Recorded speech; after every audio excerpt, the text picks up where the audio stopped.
When we see depictions of dogfighting in the movies, or training exercises that the military conducts, we get the impression that an extremely high level of skill is required of a pilot to outmaneuver his or her opponent in air-to-air combat.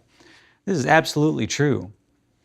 However, it's important to recognize that this skill is not just manual dexterity. The method of control input hasn't changed very much over the past century of flight. The Wright Flyer had a control harness and a series of cables to translate the motion of the pilot's shifting body into a patented warping or twisting of the entire wing, which would roll the aircraft to the left or the right. For millennia, humanity has wanted to reach into the heavens, to fly above the planet.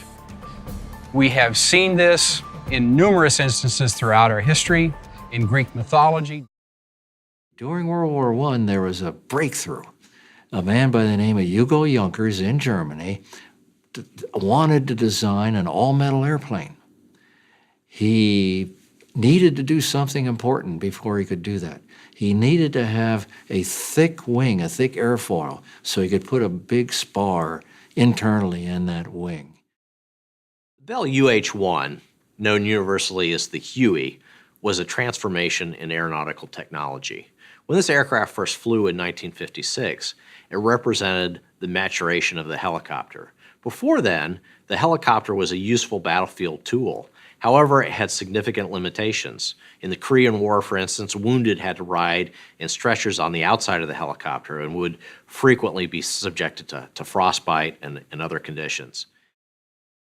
When you're flying an airplane at Mach 3, the surface temperature will exceed 600 degrees. The airplane will grow 3 to 4 inches in length, an inch or 2 in width. Aluminum can't be used, so 93% of the aircraft is made of titanium. Special fuels had to be created, JP7, to withstand the high temperatures. Normal fuel has a flash point of minus 40 degrees. JP7 is a plus 335.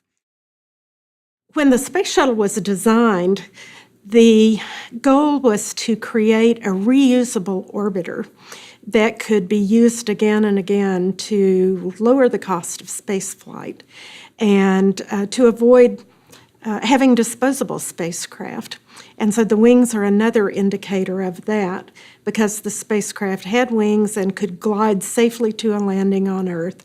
It could be serviced on the ground and could fly again. And in fact, the 5 space shuttle orbiters flew a combined total of 135 missions over a 30-year period.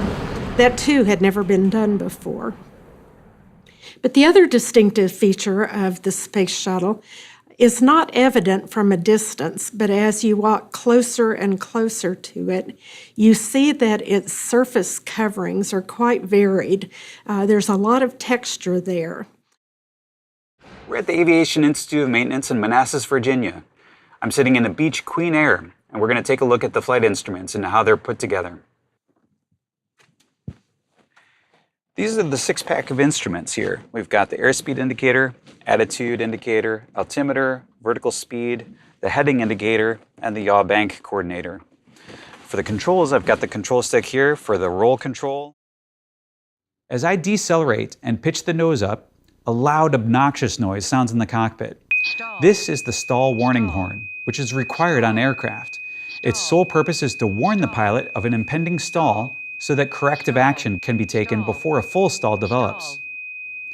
In this case, I'm ignoring the stall warning horn. Now, as I enter the stall, the tufts show how the airflow is changing. The initial evidence of unsteadiness in tufts appears for a time before the stall rapidly overtakes the full chord of the wing. Loss of control of the aircraft is the leading cause of general aviation accidents. So it's really important for pilots to be well prepared for this event should it occur.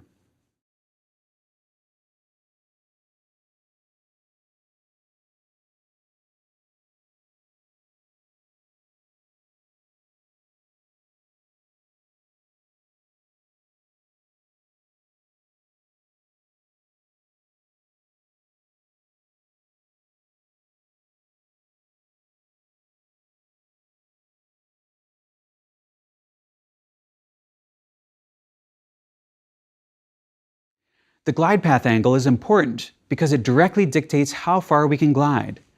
We can easily see that by looking at a triangle representing the glide path. Each cross-section is an individual airfoil. However, the velocity seen by the airfoil has... So in summary, a 4-stroke engine is composed of the intake stroke, the compression stroke, the power stroke, and the exhaust stroke.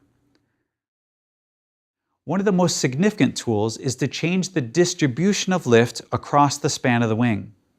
We can think of lift distribution as the fractional contribution of the overall lift that is present at a given span-wise location.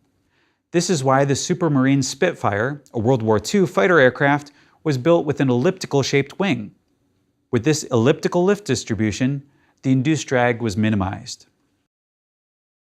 We describe the amount of slenderness of the wing by defining an aspect ratio, which is the square of the wingspan divided by the wing area. For a rectangular wing, this would simply be span divided by chord. To be more specific, we call the pressure term in Bernoulli the static pressure. The second term, containing velocity, must have units of pressure in order to be dimensionally consistent with the summation. We call this second term the dynamic pressure. The summation of these two, static pressure plus dynamic pressure, is called total pressure, which is always constant under the conditions where the Bernoulli equation is valid. Let's revisit the example of driving down the highway with our hand out the window. The static pressure under these conditions is equal to the local barometric pressure. The dynamic pressure is found from the air density and the speed of your vehicle. And finally, the total pressure is the sum of the two. When you extend your hand out the window of your car, with your palm facing forward, the pressure that you feel on the palm of your hand is the total pressure, since the flow along a streamline comes to a rest at a stagnation point on your palm.